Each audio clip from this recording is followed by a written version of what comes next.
దీంట్లోనే oval shape అండి, మీకు కొంచెం డిఫరెంట్ షేప్లో వస్తుంది. ఓవెల్ షేప్లో గ్రీన్ అండ్ పింక్ కలర్ కాంబినేషన్స్లో అవైలబుల్ ఉంది. ఇది కూడా అంతే.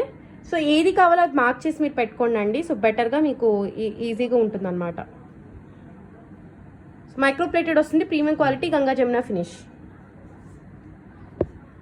అండ్ నెక్స్ట్ సెట్ చూద్దాము. సో అన్నిటిలో కూడా గ్రీన్ అండ్ రెడ్ తీసుకొచ్చాను, ఎందుకంటే చాలా మందికి గ్రీన్ కానీ రెడ్ కానీ చాలా ఫేవరెట్ కలర్స్ అండ్ అన్నిటి మీదకి మ్యాచ్ అయిపోతుంది కాబట్టి 2 కలర్ కాంబినేషన్లోనే మీకు మ్యాక్స్ ఉంటాయి డ్రెస్సెస్ కూడా. సో పర్ఫెక్ట్గా ఉంటుంది అనమాట, అందరికీ చాలా చాలా బాగుంటుంది. ఇవి వచ్చేప్పటికి చిన్న హ్యాంగింగ్స్ మోడల్ అండి, ప్రీమియం క్వాలిటీ ఉంటుంది. రూబీ కూడా ఉంది, గ్రీన్ కూడా ఉంది. ఈచ్ ఒక సెట్ వచ్చేప్పటికి 99 రూపీస్ మాత్రమే అండి. ఎక్సలెంట్ క్వాలిటీ ఉంటుంది. సో ఎవరైనా కూడా వెంటనే వాట్సాప్ చేసుకోండి, స్క్రీన్ షాట్స్ తీసుకోండి, మార్క్ చేసుకోండి మీకు ఏది కావాలనేది. సో మ్యాక్స్ 2 minutesలోని ఈ వీడియో అయిపోవాలి కాబట్టి కొంచెం ఫాస్ట్గా చూపించేస్తున్నాను. కావాల్సిన వాళ్ళు వెంటనే బుకింగ్